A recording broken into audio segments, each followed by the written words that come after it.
Então, dando início aos trabalhos aqui, muito boa noite a todos, boa tarde ainda aqui para nós, né? Sejam todos muito bem-vindos à nossa aula aberta da PUC-RS, que tem o prazer de trazer o meu querido amigo e colega, Dr. Márcio Floriano Júnior, para tratar conosco de um tema novo, de uma legislação que não tem nem um mês ainda, né? Ou se tem um mês, está fechando agora, dos primeiros dias do mês de agosto,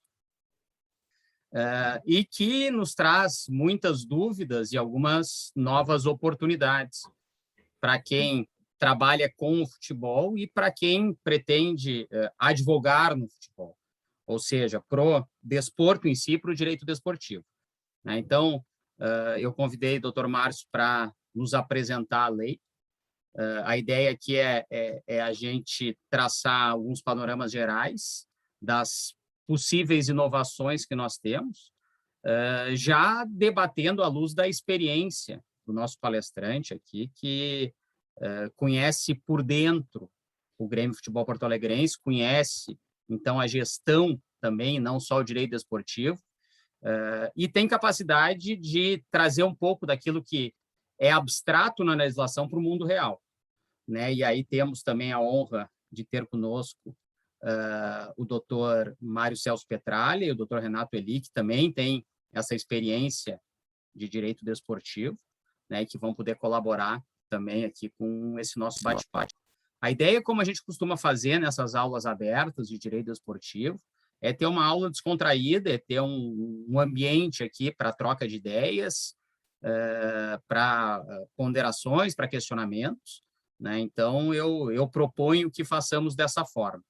Tá? Eu vou rapidamente aqui apresentar o Dr. Márcio e vou dar a palavra e o Dr. Márcio já vai começar. Então, o Dr. Márcio Floriano Júnior, ele é advogado, pós-graduado em Direito Desportivo, é membro do Departamento Jurídico do Grêmio Futebol Porto-Alegrense, secretário-geral da Comissão Especial de Legislação e Direito Desportivo da OAB do Rio Grande do Sul e ex-auditor-geral do Tribunal de Justiça Desportiva da Federação Gaúcha de Futebol, através do qual tivemos a oportunidade de nos conhecer há alguns anos atrás, quando nós montamos, em parceria entre PUC e TJD, uma sessão itinerante da Justiça Desportiva no Salão Nobre do Prédio 11 da PUC, que foi um sucesso e serviu não só para aprendermos, mas também para nos conhecermos, né, doutor Márcio? Então, foi um ganho dobrado naquela oportunidade. Então, passo a palavra aqui para o doutor Márcio Floriano, agradeço a presença de todos e vamos aprender um pouquinho nessa noite. Eu vou pedir a todos, só que os que não estão falando, deixem os respectivos microfones desligados, para nós não termos interferência.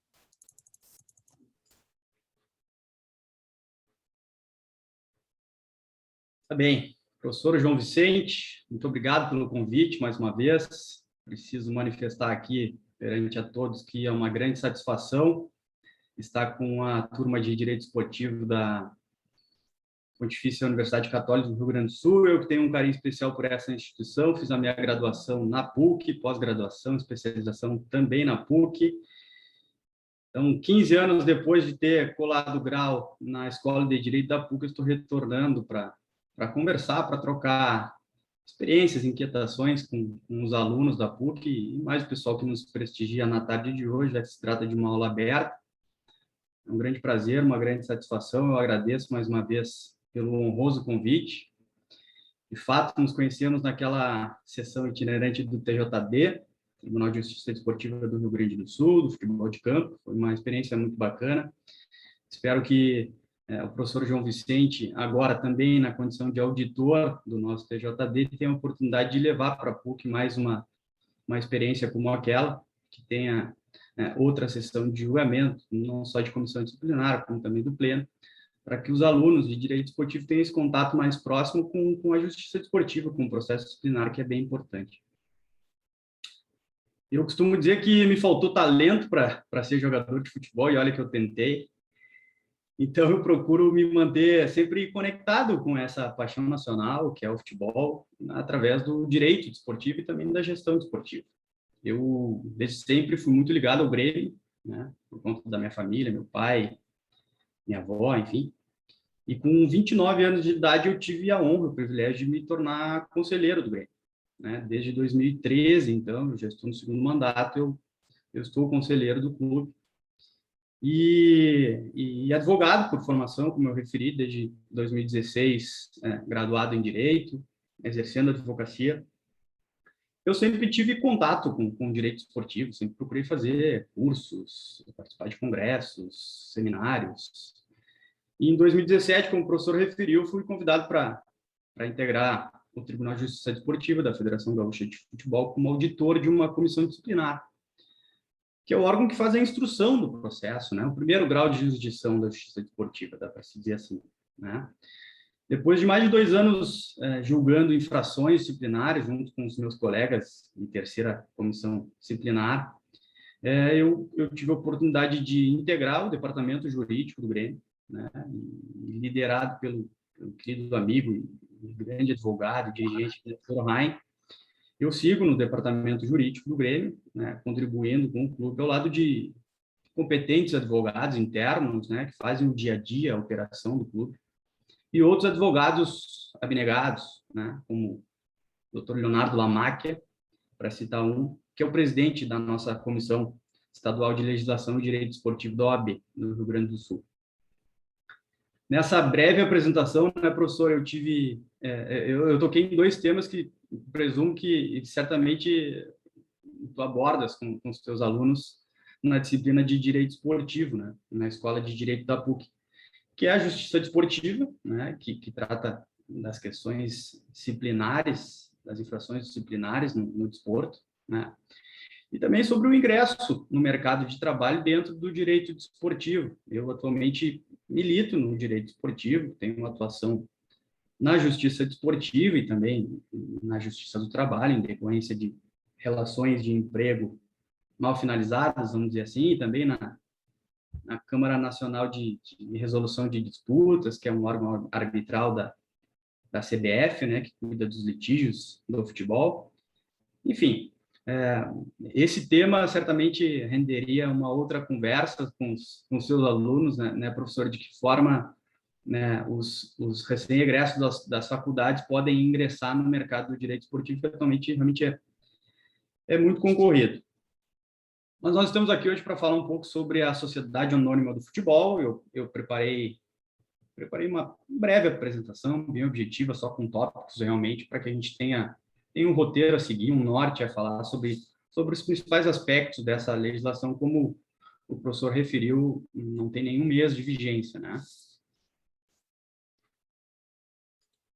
Então, a Sociedade Anônima do Futebol, a Lei 14.193 de 2021, ela, como diz o extrato da legislação, ela institui a Sociedade Anônima do Futebol e dispõe sobre normas de constituição, governança, controle e transparências, bem como meios de financiamento da atividade futebolística, tratamento dos passivos das entidades de prática desportiva e regime tributário específico. Essa legislação, super recente, como referido, ela altera a Lei Pelé, 9.615 de 98, e o Código Civil, que é de 2002. Por a gente estar num ambiente acadêmico, de faculdade, certamente isso foi trabalhado lá na disciplina de Direito Constitucional e também Teoria Geral do Processo, me parece, enfim. Eu acho que é conveniente a gente falar um pouquinho sobre a construção legislativa dessa lei da SAF, né, da Sociedade Anônima do Futebol, e tem esses atores aí que atuaram diretamente na construção dessa legislação, né? Esse projeto da Sociedade Anônima do Futebol, ele foi redigido por 2 advogados de São Paulo, se eu não estou enganado, o Dr. Rodrigo de Castro e o Dr. José Francisco Mansur. Eles são reconhecidamente advogados com grande atuação no direito empresarial, societário e desportivo. E esse texto da SAF, ele foi entregue ao deputado Otávio Leite lá em 2016, né? O deputado Otávio Leite, ele apresentou esse projeto de lei, que recebeu o número 5082/16, e nesse projeto de lei já existia a previsão de um tipo societário específico para o futebol, a SAF, Sociedade Anônima do Futebol. O projeto ele ficou tramitando dentro, né, da Câmara dos Deputados por algum tempo, até que 2 anos depois, o então presidente da Câmara, Rodrigo Maia, ele incumbiu o deputado Pedro Paulo, que aparece ali na segunda imagem, de levar adiante esse tema. O deputado Pedro Paulo, ele optou por apresentar um substituto ao PL 5082, de autoria do deputado Otávio Leite, com base no texto dos advogados que eu referi.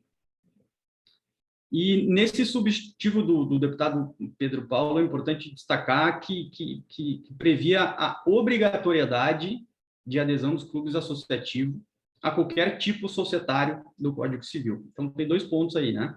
A obrigatoriedade de adesão, né, de conversão, e um leque aberto aí em relação aos tipos societários que tem na nossa legislação: sociedade anônima, sociedade limitada, sociedade por contas de participação, enfim. Esse substitutivo do deputado Pedro Paulo, ele também previa um programa de aceleração do pagamento das dívidas tributárias dos clubes, o refute, uma espécie de refis do futebol. E isso não tinha no projeto originário, né? E nesse substitutivo do deputado Pedro Paulo, existia a previsão para recuperação judicial do clube empresa e não da associação que viesse a se constituir como clube empresa, algo que existe na lei 14.193 de 21, que foi sancionada agora, ou seja, a recuperação judicial, isso eu vou falar mais para frente, mas já dá para destacar, né? A recuperação judicial e extrajudicial aplicável também para clubes associativos, né? E não só para clubes que vão se tornar SA. Bem, não obstante a tramitação desse substitutivo do deputado Pedro Paulo, em 2019, o senador Rodrigo Pacheco, da iniciativa foi na outra casa legislativa, o senador Rodrigo Pacheco, aqui atual presidente do Senado Federal, ele apresentou o projeto da SAF, que veio a ser sancionado pelo presidente da República. E esse projeto do senador Rodrigo Pacheco, que muito se aproxima das premissas originárias do projeto originário do deputado Otávio Leite, com grande participação dos advogados que eu referi, Dr. Rodrigo Castro e Dr. José Francisco Mansur. Ele trouxe de volta a indução, e essa palavra é importante, né, esse estímulo, essa indução facultativa, né, diferente do projeto do deputado Pedro Paulo, de conversão, de constituição de um tipo societário específico. Tem essas 2 principais mudanças. Ao invés de obrigatória para qualquer tipo societário, o projeto do senador Rodrigo Pacheco torna a constituição de uma sociedade faculdade dos clubes, né? E aí, em específico, a um tipo societário, a Sociedade Anônima do Futebol. É um projeto bem simples, com apenas 17 artigos, né, que destacava, inclusive, a proteção, a preservação das tradições e os vínculos afetivos dos torcedores com os clubes associativos, algo que existe na atual lei, né?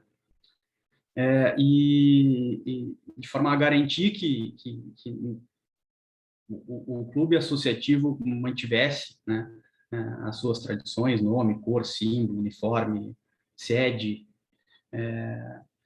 E esse projeto, sob a relatoria do senador Carlos Portinho, é importante destacar, esse bem da direita, ele sofreu alguns substitutivos por iniciativa do senador Carlos Portinho e que acabou aprimorando esse projeto, né? Esse projeto do senador Rodrigo Pacheco. E o senador Carlos Portinho acabou dando especial atenção a 2 pontos muito importantes, que são, né, elementares dessa nova legislação, que diz respeito às questões do tratamento do passivo, né, trabalhista, incível, enfim, de toda ordem, e também a questão do tratamento tributário a essa sociedade anônima do futebol. Esse projeto ele foi aprovado agora em junho de 2021 pelo Senado, por maioria ou por unanimidade, agora não me recordo. Sei que foi, né, aprovado com folgas, né? E na sequência encaminhado para a Câmara dos Deputados, que também foi aprovado com absoluta folga, se não por maioria. Agora me foge essa informação. Creio que, se não por unanimidade, creio que foi uma maioria bem significativa, né? Importante dizer também que o senador Carlos Portinho, ele desenvolveu um bom trabalho na condução da relatoria desse projeto de lei, né? Ele fez uma série de audiências públicas e ouviu clubes e principalmente conversou muito com os advogados, né, dos credores dos clubes, né? E acabou, como eu disse, agregando ao projeto originário mecanismos de quitação das dívidas que não com a figura do refis, do refute, né, que tinha no projeto do deputado Pedro Paulo, mas sim o regime centralizado das execuções, e aí o professor João Vicente, que é um advogado militante da Justiça do Trabalho, pode contribuir com esse tema. Mas esse regime centralizado de execução, ele reúne todas as execuções num juízo único, né, num único juiz. Isso já existia em relação às ações trabalhistas em alguns tribunais regionais do trabalho e agora tem previsão legal. E se ainda não existe na sede de determinada associação civil, de algum clube, isso pode ser requerido com fundamento na nova legislação. Foi incorporado na legislação, como eu referi, a recuperação judicial do clube associativo, né, do clube que gerou a SAF, né, e não a SAF, porque a SAF, Sociedade Anônima do Futebol, ela nasce sem dívida, né? Então, sobre esse aspecto, a gente vai falar também um pouquinho mais para frente. Em relação ao PL 5516, que é o projeto de lei do senador Rodrigo Pacheco, que teve a relatoria do senador Carlos Portinho. Qual que é o objetivo, né, desse projeto de lei? Né? O objetivo, como constou no extrato da legislação, na emenda, é a implementação de gestão no futebol brasileiro, né? Uma maior governança, maior controle, transparência e responsabilidade. Elementos que são próprios e da natureza de sociedades anônimas, né? E isso vai fazer com que a gente tenha maior eficiência e mais resultados na gestão das sociedades, né? Então, diz assim, institui a Sociedade Anônima do Futebol e dispõe sobre normas de constituição, governança, controle e transparência, meios de financiamento da atividade futebolística, tratamento dos passivos das entidades de prática desportiva e regime tributário específico. Isso eu fiz referência antes. E também, como eu referi, e vou falar um pouquinho mais para frente também, a Constituição da SAF ela é facultativa, né? Ninguém quer obrigar ninguém a se tornar uma SAF, não foi esse o propósito do legislador, né, do autor do projeto e dos parlamentares que aprovaram o projeto, inclusive o presidente que sancionou. O que se objetiva, na minha visão, é a melhoria do futebol brasileiro, né, e isso vai acontecer quando os clubes implementarem nas suas gestões, nas suas organizações, elementos típicos de uma sociedade anônima, que é governança, controle, transparência. Isso aí chamo a contribuição o presidente Mário Celso também. Se quiser contribuir, fique à vontade, por favor. Então, por essa razão, objetivando uma maior governança, mais gestão, mais controle, mais transparência, frente ao cenário atual que existe de clubes associativos centenários, né, que a legislação traz mecanismos de indução para que os clubes associativos façam a sua transformação em sociedade anônima do futebol. Muitos têm falado que a SAF pode ser a solução para os clubes, alguns clubes tradicionais que enfrentam grandes dificuldades financeiras atualmente, mas na minha avaliação, isoladamente a criação da SAF aí, sobretudo com os vetos que foram feitos pelo presidente da República, mais para frente a gente vai falar, ela não vai ser a solução para o futebol brasileiro, né? Ela está inserida dentro de um sistema de criação de um mercado para o futebol, né, com a possibilidade de criação de novas receitas, e aí talvez seja um dos grandes atrativos dessa legislação, né, atrair investimentos, dinheiro novo para o futebol brasileiro, tudo em substituição ao atual modelo associativo. A gente tem alguns clubes no Brasil que fizeram esse movimento, estão fazendo esses movimentos, né, e eu destaco o maior deles, né, que é o Grêmio, brincadeiras à parte, mas o Grêmio, desde o início da gestão do presidente Romildo, lá em 2015, ele vem adotando essas boas práticas de gestão, de governança, e os resultados, atualmente, só do ponto de vista financeiro da gestão, eles são muito bons, né? Claro que os resultados de campo momentaneamente estão péssimos, mas expectativa é de que melhore, né? E outras associações também se reestruturaram, né? E aí eu destaco o Atlético Paranaense, está aqui conosco o presidente Mário Celso Petralha, que é o líder desse projeto do Clube Atlético Paranaense, que sem dúvida é uma referência no futebol brasileiro, junto com outros grandes, né? Flamengo, dá para fazer referência ao Atlético Goianiense, o CSA, enfim, clubes que adotam, né, políticas muito claras de governança, de controle, de transparência e estão tendo resultados expressivos nesse sentido. Falando mais um pouquinho sobre a constituição facultativa da Sociedade Anônima do Futebol, isso é elementar porque acaba respeitando a Constituição Federal, que no artigo 5º e no artigo 217 prevê a liberdade de associação, no artigo 5º, e no artigo 17 a autonomia desportiva, no artigo 217.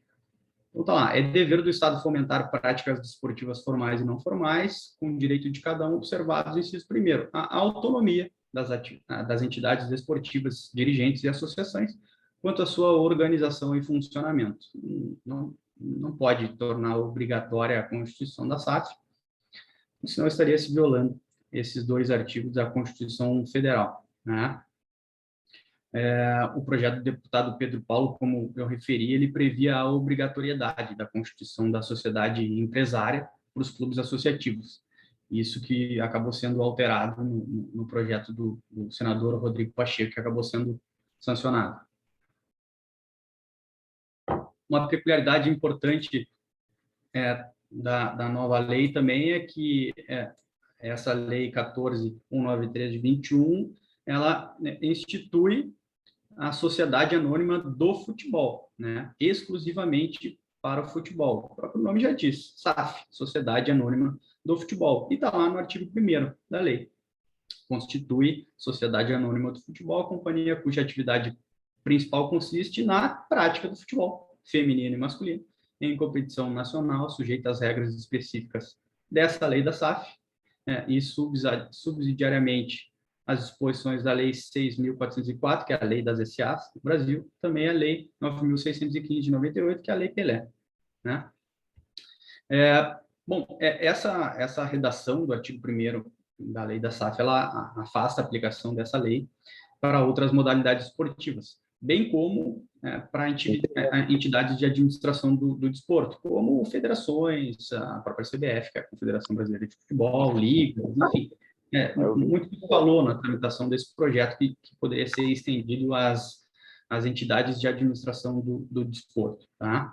A justificativa do autor do projeto e do relator que apresentou o substitutivo com alguns complementos é de que o futebol ele possui um modelo próprio de negócio, né, que já está amadurecido no Brasil e no mundo inteiro, que é diferente do modelo de negócio de outras modalidades esportivas. E aí ele sempre faz referência ao vôlei, por exemplo, que se vale muito de patrocínios, muitas vezes, né, patrocínios e parcerias públicas, né, associação a marcas comerciais e outros elementos específicos, que é diferente do que ocorre no futebol, aqui no Brasil, pelo menos, né.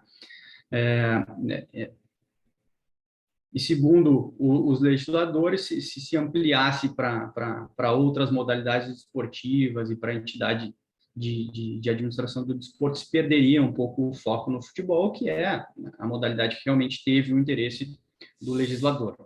Tá? Avançando um pouquinho para falar sobre o clube empresa, né, e o modelo empresarial de sociedade anônima. Clube empresa, né? O clube empresa é diferente de SAF, né? Clube empresa já existe no Brasil há bastante tempo e muita gente fala, né, equivocadamente, que essa lei de 14.193 de 21 ela institui o clube empresa no Brasil. Na verdade, o clube empresa no Brasil já tem há bastante tempo. Dá para citar vários clubes aí que se organizaram de forma empresarial, brasileira, se eu não estou enganado, Renato, uma limitada já desde a Constituição, então, há algum tempo. O Botafogo de Ribeirão Preto ele já foi uma SA comum. O Figueirense foi uma sociedade de propósitos específicos, se eu não estou enganado. Enfim, o que nós temos atualmente com a nova legislação é a instituição da Sociedade Anônima do Futebol, um tipo societário específico, né, e não os outros que estão previstos no nosso Código Civil. E a sociedade anônima certamente é um modelo empresarial mais complexo, né, e por ser mais complexo, ele exige, né, uma grande estruturação, um preparo, de forma até a afastar, né, aventureiros aí nesse mercado, né. Então, por opção do legislador, se inseriu nessa lei esse tipo empresarial específico, né, que, segundo os defensores do projeto, acaba conferindo maior segurança jurídica para aquele que vai investir no futebol, né. A sociedade anônima é o único modelo empresarial que permite e que tem, né, instrumentos de capitalização, que pode ter os seus instrumentos de financiamento próprios, né, tais como o lançamento de debêntures, a atração de fundos de investimentos, até a própria subscrição de ações, né, e até a abertura do capital em bolsa, né, eventualmente com submissão e regulação pela CVM, né. A CVM, a sociedade anônima, e esse é o ponto central, me parece, da legislação, ela tem instrumentos de controle bem definidos e bem rígidos, né? Instrumentos de controle, de governança, compliance, fiscalização por órgãos internos e externos, como a CVM que eu referi, ao contrário de outros tipos empresariais, né? Isso confere maior credibilidade ao plano de pagamento dos credores, por exemplo, né? E bem, é aquele tipo societário mais obstinado ao lucro, ao resultado, dá para se dizer assim, dessa forma, né? Outro ponto importante é que no modelo de associação civil que impera no futebol brasileiro atualmente, não há uma responsabilidade objetiva dos gestores, né? Salvo em casos de comprovado dolo ou culpa. Na sociedade anônima é diferente, a responsabilidade dos gestores é a regra, né? E essa responsabilidade da gestão é algo que foi almejado por muitos durante muito tempo, né? Esse ponto da governança tem feito que os caminhos de muitos clubes no Brasil sigam nesse sentido, né? E fez com que os maiores clubes, né, atualmente estejam, né, em termos de organização, de estrutura, né, faturamento, receitas, enfim, gestão de uma forma geral, muito mais próximos de uma empresa, de uma sociedade empresária, do que de um clube associativo, né? Hoje os clubes, dado a quantidade de receitas que possuem, o volume de receitas que possuem, eles demandam estruturas de governança muito mais robustas do que eram anos atrás, né? Demandam mais transparência, precisam de mais captação de recursos, né, para conseguir seguir adiante. Hoje o modelo está esgotado, né? Os clubes não conseguem dinheiro novo, não conseguem ter receitas diferentes das que eles possuem atualmente, né? E talvez não haja um conhecimento difundido dentro da comunidade do futebol brasileiro sobre as principais características de uma sociedade anônima e quais os benefícios de uma governança consolidada de uma sociedade anônima pode trazer para o futebol e que, sem dúvida, auxilia no processo de captação de recursos, né? Então, sem dúvida, penso que a construção de uma SAF, né, de uma sociedade anônima de futebol, é um excelente instrumento de financiamento, por tudo isso que a gente está falando, né? É uma ferramenta para os clubes captarem dinheiros novos que hoje eles não têm, né? E o principal deles é a alienação do capital social. Para ilustrar um pouco esse assunto, acho que é bom dar o exemplo do Bayern de Munique, que ele acabou construindo uma sociedade anônima, a Bayer SA, e no primeiro momento o clube ficou com 100% do capital social dessa SA, né? Mas depois de determinado tempo acabou cedendo 25% desse capital social, ou seja, não perdeu o controle acionário da sociedade, cedeu 25% desse capital social para a Audi, para a Allianz e para a Adidas, se não me falha a memória, por 300 milhões de euros, né, que é um dinheiro extraordinário, imagina, dentro da realidade do futebol brasileiro, a cessão de 1/4 do capital social para uma grande empresa, um grande fundo, enfim, em troca de um grande valor como esse, no caso do Bayer, né? É claro que não se precisa fazer alienações societárias nesse patamar, né? Mas com a SAF, com a legislação, com esse marco regulatório, os clubes poderiam, né? Podem, se quiserem, né? E tem essa atratividade para receber novos investimentos. Um pouco antes de iniciar a nossa conversa, o presidente Mário Celso falava dos mecenas no futebol brasileiro, né? Isso sempre existiu, né? Pelo menos desde que eu acompanho, né? Cada clube tem ou teve um mecenas que contribuiu fortemente no financiamento das atividades do clube, né? E o modelo da sociedade anônima do futebol acaba trocando esse sistema do mecenato, né? Onde o mecenas coloca o dinheiro e não tem muita garantia, não está amparado em nada, né? Salvo um contrato de mútuo, né, que me parece que mais das vezes é o que é feito, né, muitas vezes é feito através de doação também, e só o amor pelo clube justifica esse tipo de operação, né, fazer negócios dessa natureza, né. Então, a lei da SAF cria um ambiente diferente que possibilita esse tipo de mudança e pode ser a saída para o futebol brasileiro, né. Hoje, no futebol brasileiro, o poder decisório dos clubes é dos dirigentes políticos, né, que são eleitos por uma comunidade pequena, né, comunidade de associados do clube, que representa uma pequena parcela dos torcedores, né. O Grêmio, meu clube, por exemplo, tem mais de 8 milhões de associados, né. Na última eleição para presidente do clube, parece que pouco mais de 10 mil associados votaram, né, frente a um universo de 8 milhões de torcedores. Tinha, creio que 50 mil, um pouco menos, um pouco mais, de associados aptos a votar e muito poucos foram exercer esse direito do voto, né?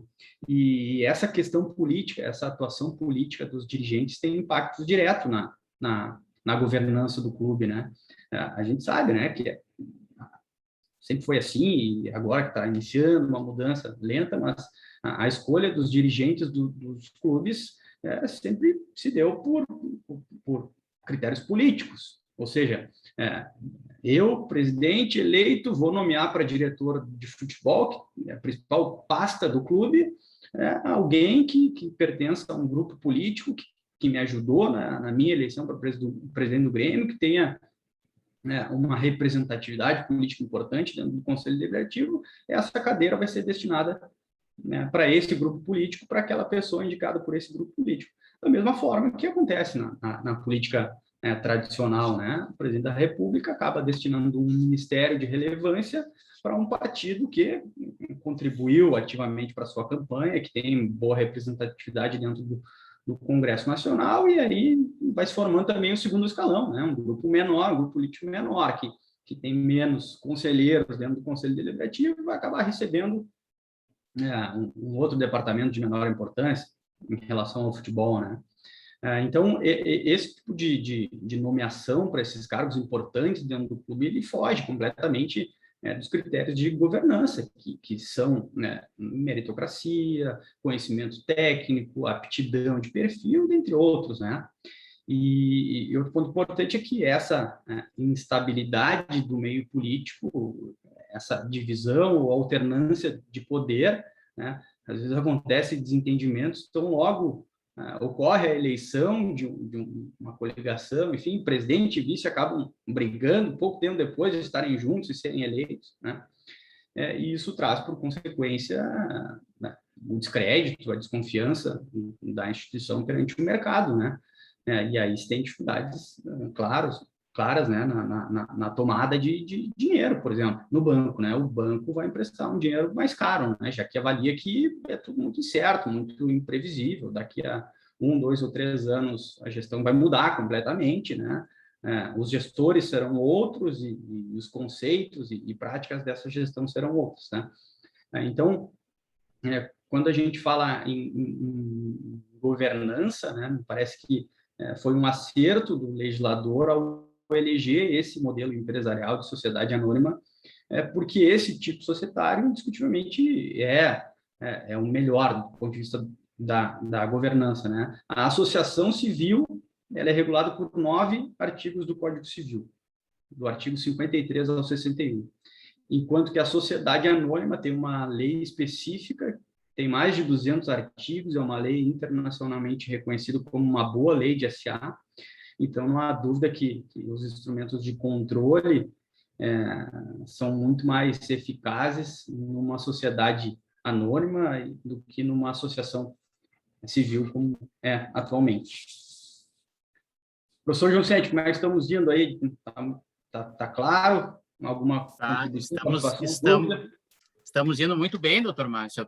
Eu não tô interrompendo aqui, porque tá seguindo numa linha que não permite a interrupção, de tão bom que está. Eu já estou recebendo algumas perguntas aqui que eu estou segurando, aí no final a gente faz uma rodada de perguntas, tá? Tá bem? Tá bem. Pode seguir aí, pode seguir. Vamos lá para esse outro ponto que é bem importante, né? Que acabou sempre refletindo os receios, as inseguranças da comunidade do futebol como um todo, né? Em relação a constituição de sociedade anônima no futebol e uma possível, hipotética e não confirmada perda da identidade dos clubes, né? Então, a lei da SAF, a lei 14.193 de 21, ela protege, né, o clube associativo, né, de forma muito clara, mesmo que o clube seja minoritário nessa sociedade anônima do futebol, né? É o artigo 2º, parágrafo 2º, inciso 7º, que dispõe sobre o direito de veto do clube, né, associativo, em relação a essas questões mais sensíveis, né? Está lá no artigo 2º da legislação. A sociedade anônima do futebol pode ser constituída. Daí lá no inciso 7º, a sociedade anônima do futebol emitirá obrigatoriamente ações ordinárias da classe A para subscrição exclusivamente pelo clube, né? E aí o parágrafo 3º e o parágrafo 4º toca nesses pontos sensíveis, principalmente ao torcedor, né? Que diz respeito ao símbolo, às cores, ao hino, à sede, a bandeira, esse tipo de coisa, né? E isso está muito bem protegido pela legislação e, na minha avaliação, não muda nada do cenário anterior à legislação. Por quê? Porque hoje, numa associação civil, se um conselheiro apresentar um conselheiro do Grêmio lá, meio fora da casinha, assim, apresentar uma proposta de alteração das cores do Grêmio, né? Não quero mais tricolor, azul, preto e branco, quero que o Grêmio passe a jogar de verde e amarelo, né? Bom, essa proposta precisa de uma alteração estatutária do Grêmio, né? E aí, claro, o Estatuto do Grêmio tem uma série de requisitos para o processamento desse pedido de reforma estatutária, né? Bem, depende de uma alteração estatutária que tem que ser referendada, né? Ratificada pelos associados, né? Vai adiante esse projeto de alteração das cores do Grêmio dentro do Conselho Deliberativo e o Conselho, por maioria, acaba aprovando esse projeto. O que vai acontecer? Vai ser convocada uma Assembleia Geral de Associados e aí os associados, por maioria, podem ratificar essa alteração que foi praticada lá no Conselho. E aí sim, aí foi alterada a cor, ou então o símbolo de um outro clube, o uniforme, enfim, essas questões que estão lá no parágrafo 4º, inciso 1º, 2º e 3º da lei da SAF. O que diz o parágrafo 4º? Além de outras matérias previstas no Estatuto Social da Sociedade Anônima do Futebol, depende da concordância do titular das ações ordinárias da classe A, e aí eu fiz referência há pouco que o clube exclusivamente vai ter no mínimo 10% dessas ações ordinárias classe A. Então, depende da concordância do titular das ações ordinárias de classe A, independente do percentual da participação no capital votante ou social. Portanto, o clube pode ser minoritário, pode não ser o controlador, pode ter só 10%, mas ele vai ter o poder de veto em relação a esse tipo de mudança. Então, independente do percentual da participação no capital votante ou social, a deliberação em qualquer órgão societário sobre as seguintes matérias. Inciso 1º, alteração da denominação. Inciso 2º, modificação dos signos identificativos da equipe de futebol profissional, incluídos símbolo, brasão, marca, alcunha, hino e cores. E também, inciso 3º, mudança da sede para outro município. Agora, imaginem, né? O hino do Grêmio, talvez seja a canção mais linda já feita nesse Brasil, lá em 1953, pelo Lupicínio Rodrigues, ser alterado por uma vontade do investidor, do controlador da Grêmio SA. Imagina, não faz sentido. A lei protege nesse sentido, né? E a gente tem que analisar esse ponto também, do ponto de vista do consumidor, né? Do negócio, né? Como é que a gente vai imaginar que alguém que venha injetar dinheiro dentro do Grêmio, constitui a SAF, de cara, de pronto, ele vai comprar essa briga com o torcedor do Grêmio, com esses 8 milhões de apaixonados. Não, o hino do Grêmio não é mais esse, é esse. As cores do Grêmio não serão mais o preto e branco, vai ser verde e amarelo. Não faz sentido, né? Não seria nada inteligente para esse investidor que entra junto do clube, começa a interagir com essa comunidade de milhões de torcedores e ofende o cara de pronto aí com a alteração tão drástica assim, a ponto de perder a identidade do clube, né? Nós, apaixonados pelo futebol, a gente tem um amor profundo pelos nossos clubes, né? A gente muda de carro, de casa, de trabalho, a gente muda até de mulher, ou marido, mas a gente não muda de time, né? Então, não me parece razoável que um investidor que venha para dentro do futebol queira operar esse tipo de mudança tão significativa, mas se quiser, tem essas proteções na legislação, nesse artigo 2º, parágrafo 2º, inciso 7º, combinado com o parágrafo 3º e 4º, inciso 1, 2 e 3 da lei da SAF. Avançando um pouquinho sobre um ponto que certamente o professor João Vicente sabe muito mais do que eu, porque é advogado militante e professor também de Direito do Trabalho na Faculdade de Direito, na Escola de Direito da PUC, né? Que diz respeito ao tratamento das dívidas do clube associativo, né? A gestão do passivo, não só as dívidas trabalhistas, mas também as dívidas de outra natureza, que não as tributárias. Depois a gente fala um pouquinho sobre as tributárias, mas o tributário já está, pelo menos os grandes clubes, muito bem resolvido com a lei do Profut, teve a Time Mania tempos atrás, enfim. Mas em relação a esse ponto, né, a seção 5 da lei da SAF dispõe sobre o modo de quitação dessas obrigações, né? E ali diz expressamente, o clube ou pessoa jurídica original, já poderia ser um clube empresa, né? Um clube associativo ou um clube empresa, vamos dizer assim, né? Poderá efetuar o pagamento das obrigações diretamente aos seus credores, ou a seu exclusivo critério. Inciso 1º, pelo concurso de credores, por intermédio do regime centralizado de execuções previsto nessa lei, ou por meio de recuperação judicial ou extrajudicial, nos termos da Lei 11.101, que é a lei da recuperação judicial e extrajudicial. Bom, para mim, está claro no texto legal, no texto da lei da SAF, que esses modos de quitação, que são o regime centralizado de execuções e a recuperação judicial e extrajudicial, se aplicam, inclusive, aos clubes associativos, às associações civis, mesmo elas que não vierem a se constituir em SAF, um curto, médio ou longo espaço de tempo, porque o artigo fala em clube, né? O artigo fala em clube, ele não fala em clube que vai se tornar SAF, né? Então, podem adotar esse regime de centralizado de execuções ou a recuperação judicial e extrajudicial, e não faz nenhuma ressalva na lei em relação a esse ponto, né? De que somente aqueles que vierem a se constituir como SAF podem aderir a esses mecanismos de quitação das obrigações, né? O que diz objetivamente em relação ao prazo e como que vai ser feito o pagamento? Parece que o artigo 10º da lei da SAF dispõe que no mínimo 20% do faturamento da SA sai do caixa da SA e vai para o caixa do clube para pagamento do passivo, né? E esse passivo pode ser feito, o pagamento desse passivo pode ser feito em até 6 anos, né?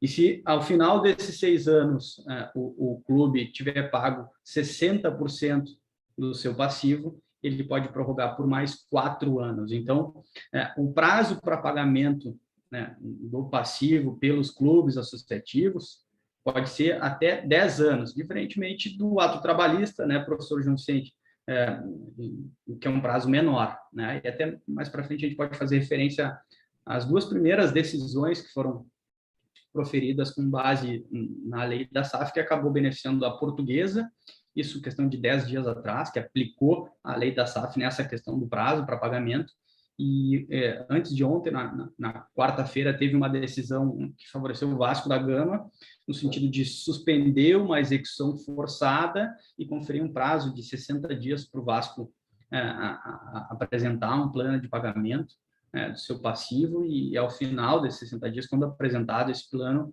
a desembargadora, a magistrada, vai analisar o pedido do Vasco de adesão a esse regime centralizado de execuções no prazo da lei da SAF, de 6 anos, né? Então, esse é um ponto bem importante, até se faz a discussão, né, se poderia ou não limitar a Sociedade Anônima de Futebol a aplicação desses institutos.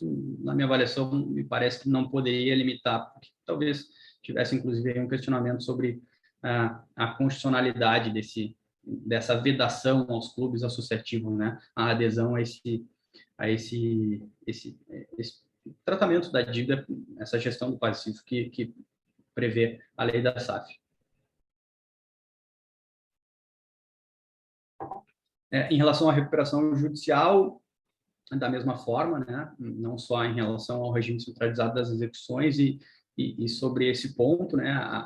A concessão da recuperação judicial para associações civis é um tema já recorrente nos nossos tribunais, e a jurisprudência tem decidido no sentido de aplicar a recuperação judicial para associações civis. Esse movimento iniciou muito com as associações, né, do meio da educação, universidades que são geridas como associação, mas que começaram a pleitear e tiveram deferidas a recuperação judicial mesmo com esse modelo, né, de gestão.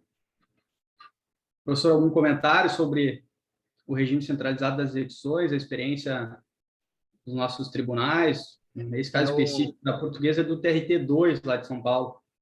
Eu comentei até isso aqui, quando nós trabalhávamos na nossa aula da semana passada, né, e eu contava para os alunos que nós trabalharíamos hoje essa lei. Nós tivemos aqui no TRT, no passado, para algumas empresas que eram grandes devedoras do seu trabalho, um modelo de regime centralizado de execuções, embora ainda informal, né?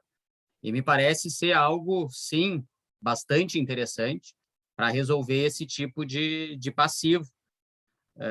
O Grêmio teve ali no passado recente o famoso comitê não era comitê de credores, condomínio de credores, exatamente. O Renato pode nos ajudar, foi iniciativa e execução do finado Túlio Macedo, um grande dirigente da história do Grêmio.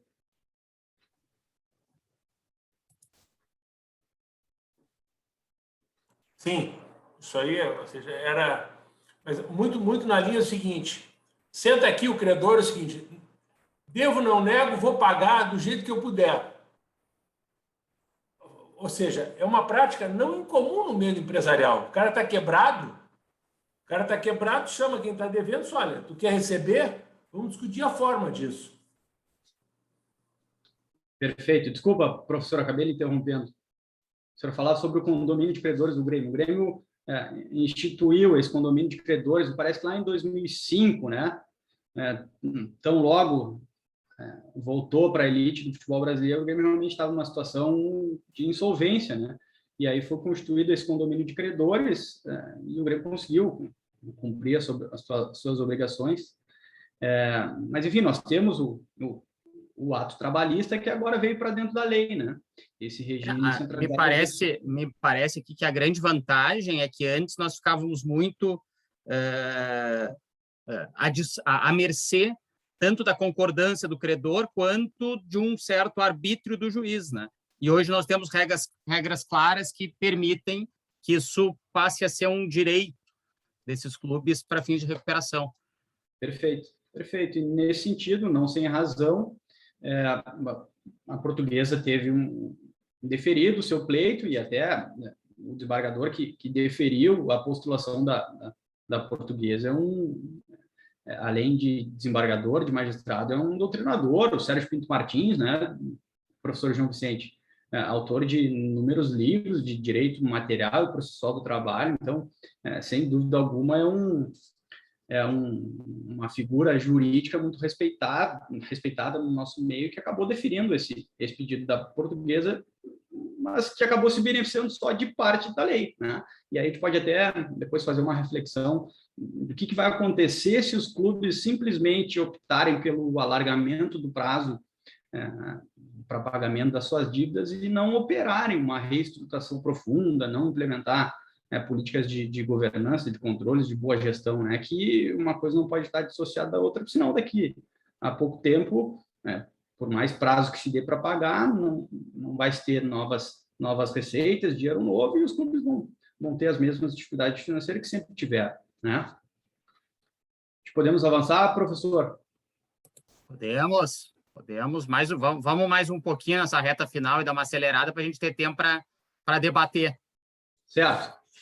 Então, vamos falar sobre esse ponto importante da lei da SAF, que é o tratamento tributário, né? Essa sigla TEF, né? Significa tributação específica do futebol. E esse é um dos pontos que foi vetado pelo presidente da República, né?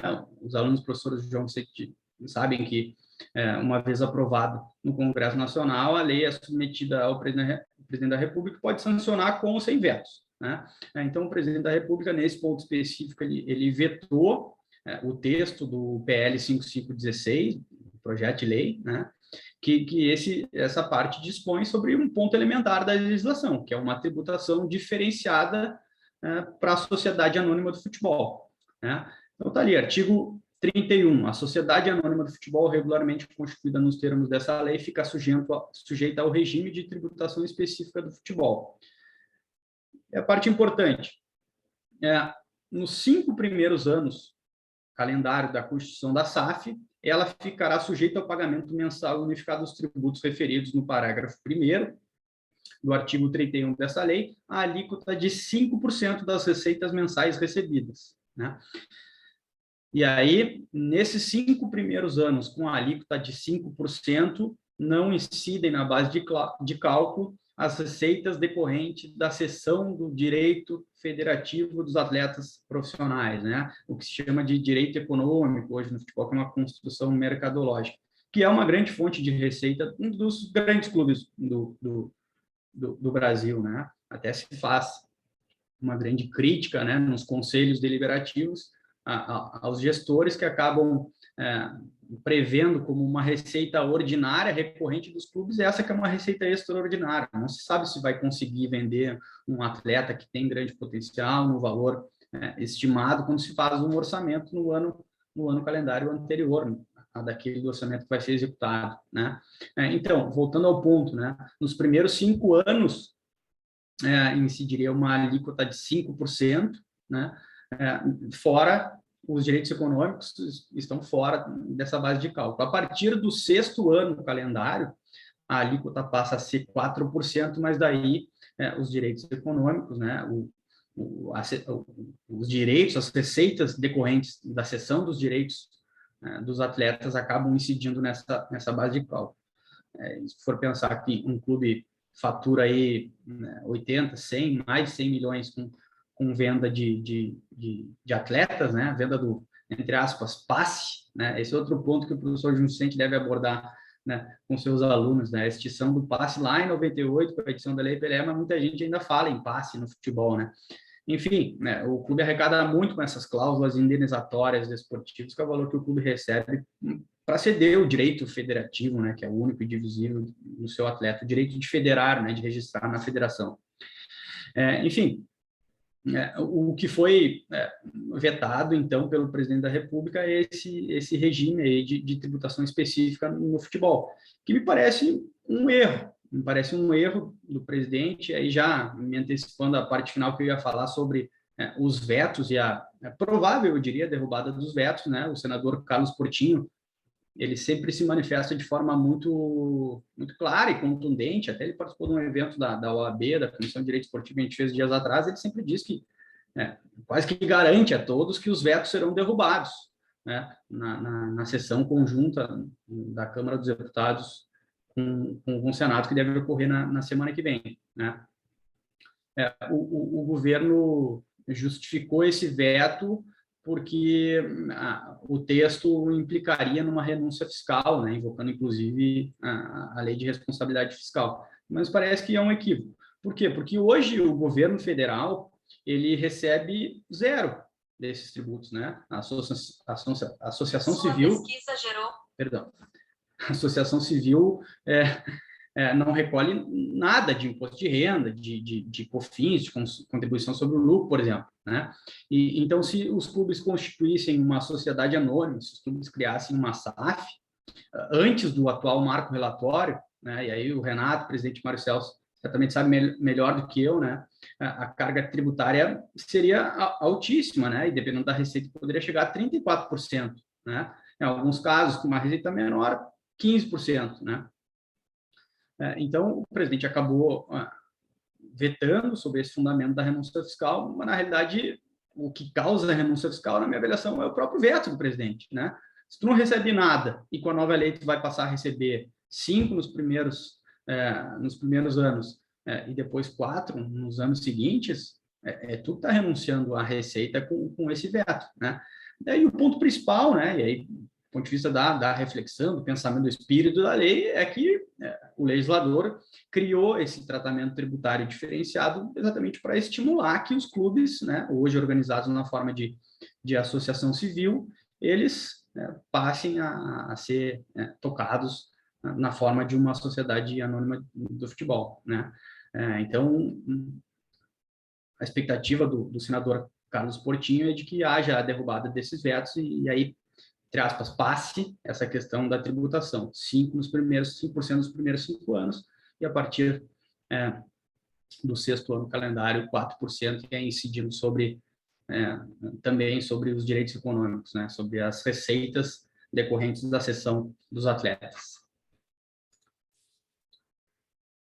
Essas decisões baseadas na SAF eu comentei há pouco, então a gente pode passar rapidamente, em razão do horário também, né, professor? Essa decisão que favoreceu a Portuguesa no meio de agosto, né, a Portuguesa que estava vinculada ao regime centralizado de execuções lá do TRT2, que previa um prazo de 36 meses para pagamento do seu passivo trabalhista, acabou alargando esse prazo para 6 anos, né, que sem dúvida alguma dá um fôlego, né, afrouxa a gravata do gestor aí, e quem sabe dessa forma a Portuguesa consiga pagar todas as suas pendências, né, que é o que todo mundo quer, né? Ninguém quer que os clubes sejam extintos, né? Que a Portuguesa deixe de existir. A gente quer que a Portuguesa honre as suas obrigações, pague os seus compromissos e volte ao cenário do futebol brasileiro. E quem sabe a Portuguesa, na forma de SA, consiga atrair novos recursos, novos investimentos. Esse é o conjunto todo da lei, não só o alargamento do prazo para pagamento da dívida, como a gente falou há pouco, né? Bem, sobre os vetos, e já me encaminhando para o final, o último ponto, né? Fiz referência aqui, sobretudo porque se trata de uma aula com o pessoal da graduação, né, professora, como é que se dá esse processo aí de derrubada dos vetos? Isso aí está lá na Constituição Federal, o artigo 57 diz que o Congresso vai se reunir em casos específicos, né, em sessão conjunta, conforme o parágrafo 3º, para apreciar esses vetos do presidente da República, e o parágrafo 4º do artigo 66, o veto será apreciado em sessão conjunta dentro de 30 dias a contar do seu recebimento, só podendo ser rejeitado pelo voto da maioria absoluta dos seus deputados, né? A maioria absoluta é 50% mais um. Agora me fugiu o número exato de senadores e número de deputados que compõem as duas casas legislativas, mas é 41, me parece, no Senado, precisa de 41 votos para derrubar esse veto, e lá na Câmara de Deputados, 230 é alguma coisa, né, professor? Mas, enfim, o que também importa não me recordo, mas é por aí. Mas o sentimento que eu tenho, depois da fala do senador Carlos Portinho, nesse evento da OAB de semana passada, é de que facilmente será derrubado esse veto do presidente da República e a lei deve passar a ter a sua vigência com o texto integral, né? Que é o que a gente precisa, né? Uma vez que foi aprovado a parte do projeto, né, a gente precisa dela como um todo, né? Porque a gente vai ter o tratamento do passivo, a gente vai ter um tratamento tributário diferenciado para estimular os clubes a se converterem, a constituírem SAF, e aí se constituindo em sociedade anônima de futebol, a gente vai ter a possibilidade de ter clubes aí com boas práticas de governança consolidadas, que, por sua vez, vai fazer com que a gente possa receber investimentos aí nacionais, estrangeiros, enfim, dinheiro novo para o nosso futebol que a gente precisa para manter um bom nível e uma boa qualidade. Agradeço mais uma vez, professor João Vicente, pela oportunidade de estar conversando contigo e os teus alunos, também com os demais que nos prestigiam nessa sexta-feira, véspera de feriado, bem na hora do happy hour, do chopp, né, presidente? Professor. E, bem, prazer estar com vocês aí, espero que em uma outra oportunidade a gente possa conversar sobre os outros temas. Fico sempre à disposição dos amigos aí para conversar e debater o direito esportivo. Obrigado. Doutor Márcio, muito obrigado. Muito obrigado pela... Se quiser ter a palavra, por favor aí, João. Já lhe passo para o presidente. Doutor Márcio, muito obrigado pela brilhante explanação. Eu costumo trabalhar aqui na disciplina de Direito Desportivo e costumo colocar para os alunos que o Direito Desportivo é um ramo multi- ou interdisciplinar, que nós, para trabalharmos no Direito Desportivo, nós precisamos conhecer um pouco de alguns outros ramos.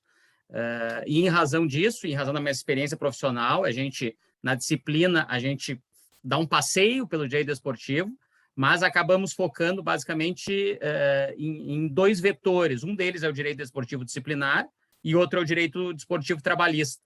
Então, uma aula como essa, na qual a gente sai desses vetores e abre para um tema novo e completamente diferente, agrega muito e, portanto, é mais uma razão para eu te agradecer aqui. Antes de passar a palavra aqui para o nosso presidente, eu só vou colocar um tema aqui que é um tema que só os mais velhos vão lembrar, né? E eu me enquadro no meio deles, mas que tem a ver com o espírito da lei aqui, então eu vou deixar como início desse nosso bate-papo final aqui, que foi a situação lá no início dos anos 90, 93, se não me engano, da parceria Palmeiras-Parmalat, né? Os nossos alunos acho que não eram nem nascidos ainda nessa época. Mas naquela época, então, nós tivemos talvez o primeiro grande exemplo de clube-empresa no Brasil, e a legislação começou a se preocupar com uma potencial divergência de interesses. Começou a se preocupar com a possibilidade de um interesse econômico se sobrepor ao interesse desportivo, né? E nós tivemos algumas alterações ao longo do tempo lá na Lei Pelé. Primeiro, lá nos anos 2000, a gente tem a criação daquele artigo 27A, depois, em 2011, a gente tem 27B, 27C, sempre preocupados com a ideia de não se sobrepor o interesse econômico ao interesse desportivo. E aí, então, a minha primeira pergunta, aproveitando a minha condição aqui de organizador do evento, né, e serve também aqui para os nossos convidados, é essa: será que quando a gente dá uma moldagem empresarial para um clube de futebol onde a gente tem paixão, a gente não corre o risco daqui a pouco de estar sobrepondo o interesse econômico e colocando na frente do interesse desportivo? E aí faço uma provocação aqui para o doutor Márcio e para mim também, que sou tão gremista quanto, né? A velha história de nós comemorarmos o superávit e não comemorarmos o resultado de campo. Será que a gente corre um risco nessa linha? E aí já passo aqui a palavra para o nosso presidente para complementar, antes que o Dr. Márcio possa nos responder. Obrigado. Inicialmente agradeço ao Renato aí o convite de participar, e realmente foi uma aula do começo ao fim, que retratou, né, com profundidade a lei das SAFs, né? E eu radicalmente contra todos esses princípios, né? E a tua pergunta final aí passa pela minha crença inicial, né? E já que a atividade esportiva se transformou numa atividade econômica, né? Já está definido por si só.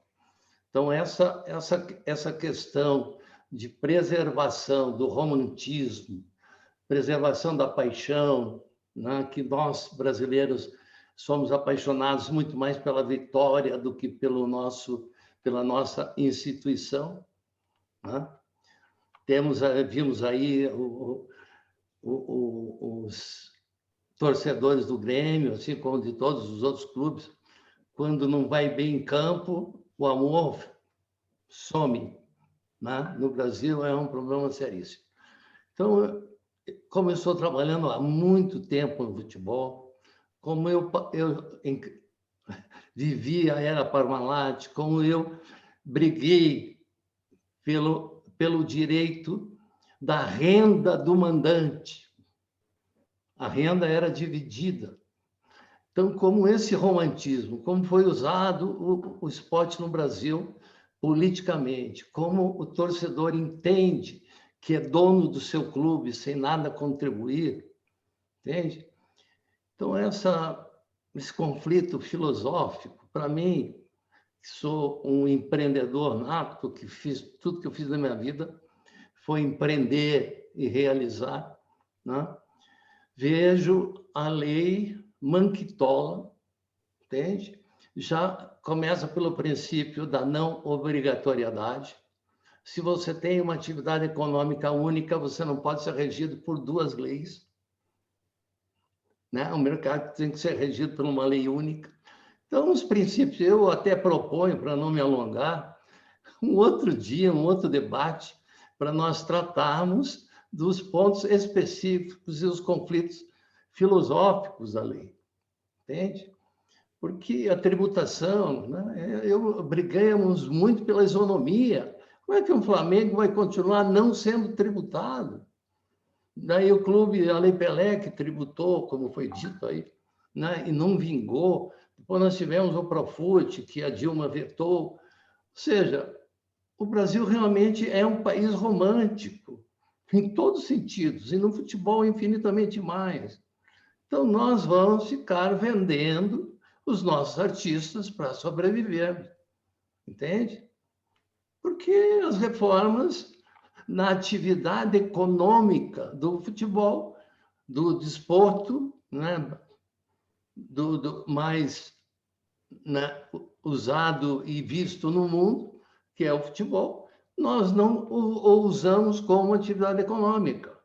A gente tem essa mistura, se não sabemos se é público, se é privado, entende? É uma instituição sem fins lucrativos, que não tem dono.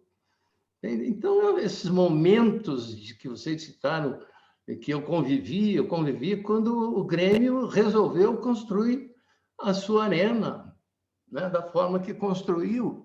Então, quando você não tem legislação, não tem projeto, não tem continuidade, não tem uma organização do mercado, vamos continuar como dantes no quartel de Abrantes. É mais um paliativo para dar o trambique no mercado. Daí já a portuguesa se beneficiando. Entende? Então, essa é a minha visão. Eu sou muito do livre mercado. Por que não mudar de cor? Por que não mudar de cidade? Se é uma atividade econômica, se você vai ganhar mais lá do que aqui, entendeu? Ou é ou não é. Ou vira uma atividade lúdica, mágica, amadora e ponto final. Se é profissional, temos que ser profissionais em todos os sentidos. Então, eu brigo há muito tempo por isso, né? Por essa condição, mas, lamentavelmente, é o que temos no Brasil. Não temos nenhuma liga, né? Não temos união dos clubes, não temos absolutamente nada. Somos dominados aí pelo binômio Globo e CBF há 50 anos, a corrupção. Então, eu levaria aí horas discutindo os princípios de todas essas mudanças necessárias que eu, particularmente, entendo pela minha visão acadêmica e profissional de empresário, de empreendedor.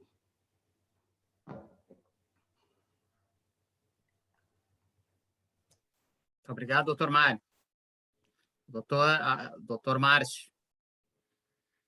Muito, muito pertinentes as colocações do presidente, né? Até acho que teria que dar a aula que era o presidente Marcelo, senão eu, né? Porque o que ele tem de história no futebol, eu certamente não tenho de vida. Então, é sempre um prazer ouvir o presidente Mário Celso. E gostaria de ouvir o Renato. O convite já fica feito, viu, presidente? Quando o senhor quiser. Em 72, como conselheiro do Atlético Paranaense.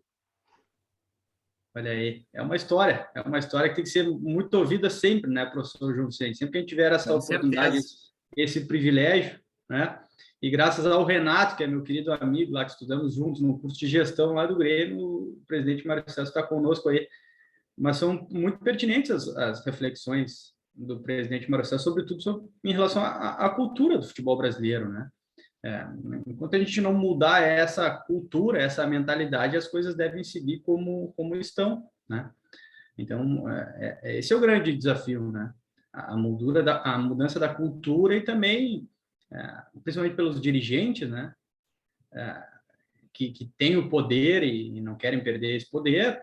E bem, a legislação está posta, vamos ver se a gente vai ter a derrubada dos vetos ou não, e como que vai ser na prática, nos próximos anos, se vai vingar ou não essa lei, né? Eu até acho que essa legislação da Sociedade Anônima de Futebol ela vai acabar sendo muito usada pelos clubes menores, né? Daí não estou falando clube de Série C, Série D, os clubes pequenos, né? Os clubes que a gente sabe que tem clube de empresário atualmente que são tocados no futebol brasileiro, alguns abertamente, outros nem tanto, né? Que vão acabar se beneficiando dessa legislação, e aí a gente vai ter um resultado prático dela. Mas eu, francamente, não vejo grandes clubes, né, como os que estão na primeira divisão, fazendo essa opção para um modelo de sociedade anônima. Pelo menos não nesse momento, e não aqueles clubes que realmente estão completamente inviabilizados, né? A inviabilização é o retrato da nossa cultura. Entende? São os anos todos que o futebol foi usado politicamente. Então, mas é o que temos, lamentavelmente. Eu não queria comentar, mas sabe, há pouco o professor João estava comentando, muito tempo atrás, 93, eu dizia, há muito tempo atrás, usar politicamente. Na década de 70 se dizia, onde a arena vai mal, mais um clube no Nacional. E chegava a 100 times. 100 times, não há como jogar. Agora, existem alguns ensinamentos daquela época, não tanto, né? Eu estava fazendo aqui, enquanto ouvia o Márcio, brilhante como sempre, o Campeonato Brasileiro começou, efetivamente, em 1967, com o Robertão, que era o torneio Rio-São Paulo, que começou a agregar. Era o embrião do Nacional, que tinha, na verdade, 15 times. 5 de São Paulo, 5 do Rio, 2 do Rio Grande do Sul, 2 de Minas Gerais e 1 do Paraná, que não existe mais, que era o Ferroviário, que hoje é um pedacinho do Paraná Clube, que foi fundindo. Não entendo aquelas fusões, Água Verde, Paraná, Londrina não, como é que é? Enfim, vários times foram se fundindo. Daqueles 15 times, 4 hoje estão fora do...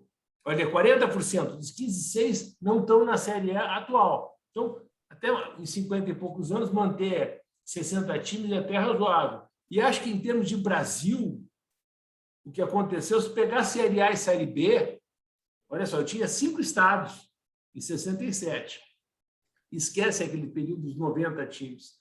Hoje eu tenho relativamente organizada a Série A e Série B e eu tenho 15 estados participando, sendo que na Série A são 11 estados. Já existe uma distribuição maior e qualidade de gestão em alguns clubes que antigamente não havia.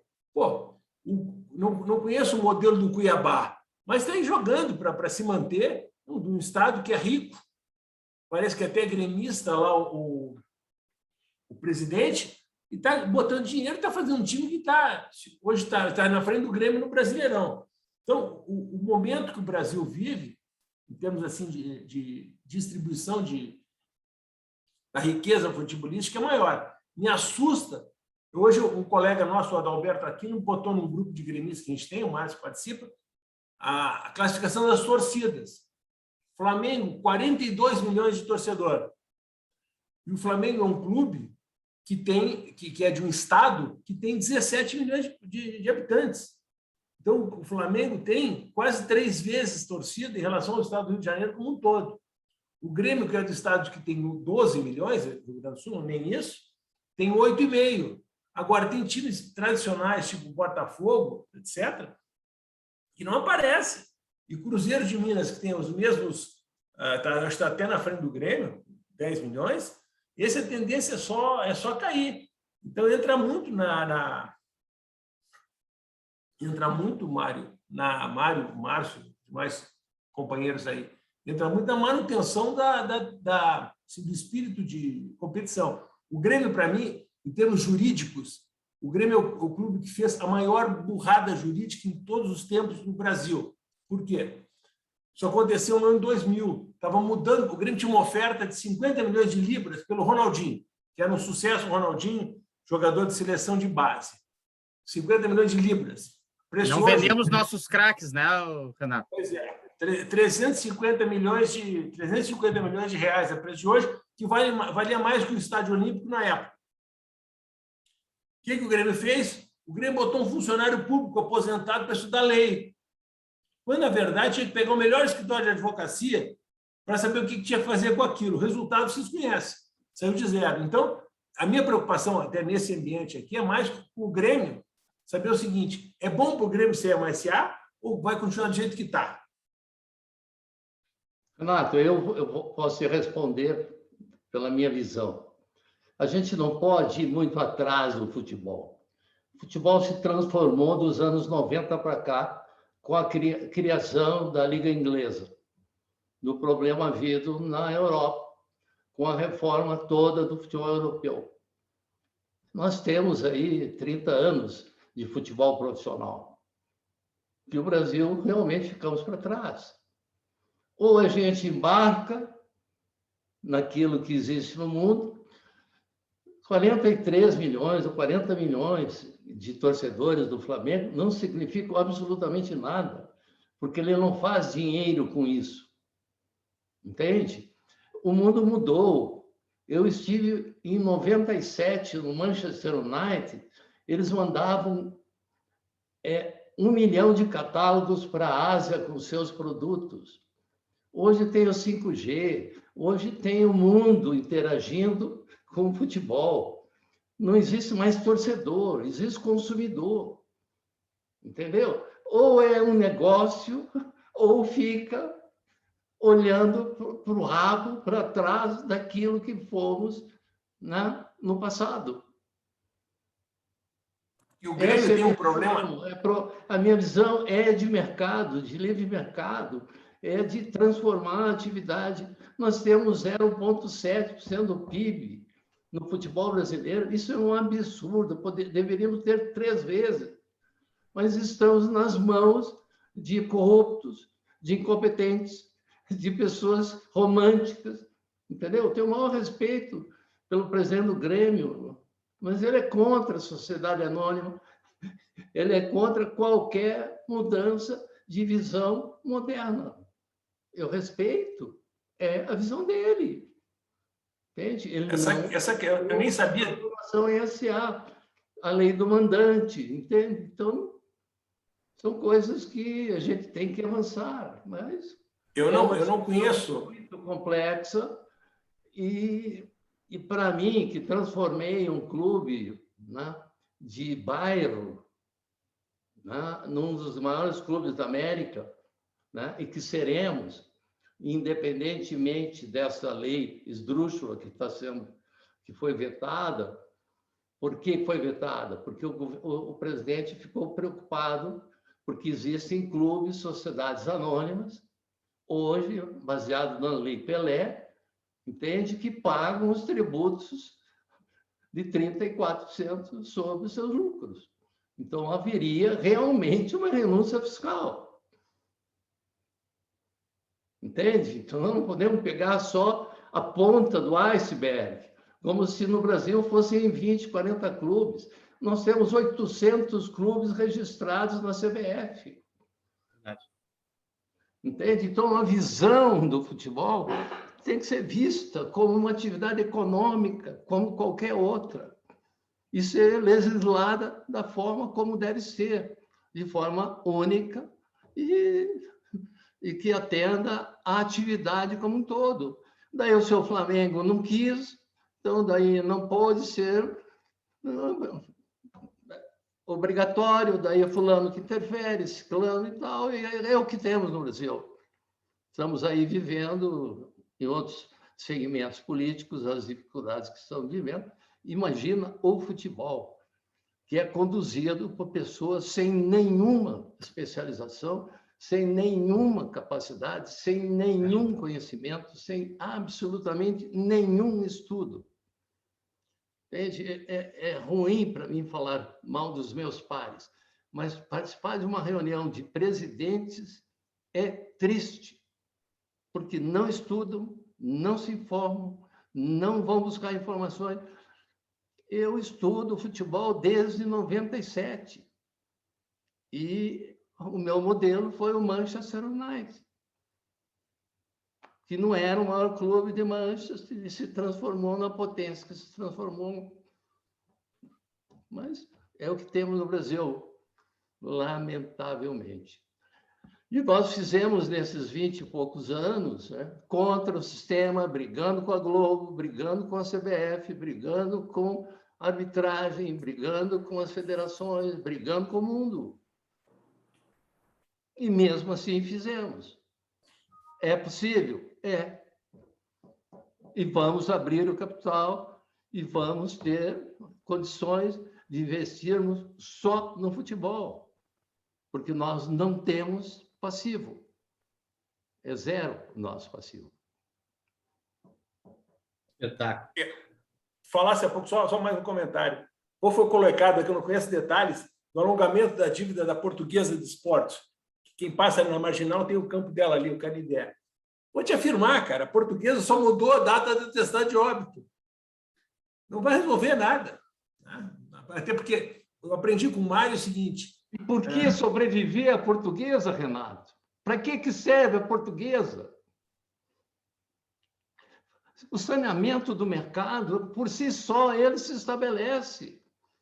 Quem tem competência permanece, quem não tem, quebra e fecha. Por que não fundir marcas? Por que não fazer... Por que em outras atividades é possível? Eu conheço, tu tinha um projeto de fundir Atlético e Curitiba. No papel é uma maravilha. Hein? Os três na capital, eu propus fundir Paraná, Atlético e Curitiba e jogar o Paulista. Isso em 1995.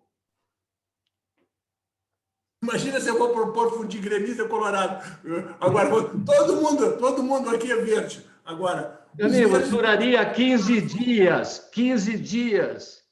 Se você deixar a tua paixão do lado de fora.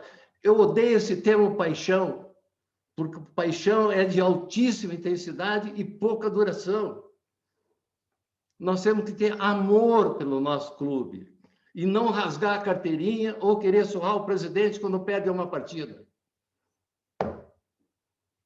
Doutores, está excelente o debate aqui, mas nós vamos ter que encerrar e eu vou deixar o convite para fazermos outro aqui, tratando de perspectivas do futebol brasileiro, com essas ideias que são maravilhosas. Eu defendia, e junto aos meus amigos gremistas, eu costumava apanhar também. Eu achava que o Grêmio não devia construir uma arena, que nós deveríamos ter uma única arena para Grêmio Internacional, um lado azul, um lado vermelho, né? Óbvio, o Lante. Né? Óbvio. O futebol, a arena é meio, não é fim. O fim é o time, é a conquista, é ser campeão do mundo. Exato. Porque se você tiver um estádio maravilhoso, que um time de terceira divisão, teu estádio é de terceira divisão. Perfeito, perfeito. Doutor Márcio, quer últimos 2 minutinhos para finalizar aqui, que eu vou ter que encerrar, porque agora eu entro em outra aula de direito do trabalho, por isso que eu preciso encerrar. Bem. Não, agradecer mais uma vez pela oportunidade, professor João Vicente. Honrado mais uma vez com o convite e agradecer ao presidente Mário Celso por nos brindar com a sua sabedoria, com a sua experiência, com todo o seu conhecimento. Espero que a gente tenha a oportunidade de contá-lo com o senhor mais uma vez em breve. E, Renato, quando acabar a pandemia, vamos combinar uma ida a Curitiba para ir com bastante tempo e nos brindar dos ensinamentos do presidente Mário Celso. Márcio, a única coisa que sobra... Faz 2 anos que nós combinamos. A única coisa que sobra depois da idade é a experiência. Não sobra absolutamente mais nada. Eu vou me convidar para esse passeio aí com vocês, tá? Então, já estou me convidando agora. E certamente vai ser uma experiência... Vamos recebê-los todos aqui. A última vez que eu estive em Curitiba foi em 2019. Para gremista não foi uma experiência muito boa. Aqueles pênaltis ali, bem embaixo do torcedor adversário, ele foi bem traumático. E é tão grande meu amor pelo meu clube que eu gritei para o Renato: matamos o imortal. É verdade. Eu só ligo com relação ao futebol, eu só ligo para o Mário o seguinte: Mário, vai jogar com o Colorado. Hoje é o jogo mais importante do Atlético. Mata esses caras aí. Grande abraço, meus amigos. Obrigado. Mário. Doutor Márcio, ficaram umas perguntas pendentes no chat aqui. Eu acho que eu vou dizer para o pessoal mandar para o teu e-mail ali, que está no material. Claro, tem contato ali. Pode compartilhar, eu respondo com o maior prazer. Eu vou compartilhar com eles. Maravilha. Muito obrigado, gente. Obrigado a todos pela atenção especial para o nosso palestrante. Minha intromissão, além da conta. Até mais. Abraço. Obrigado, boa noite.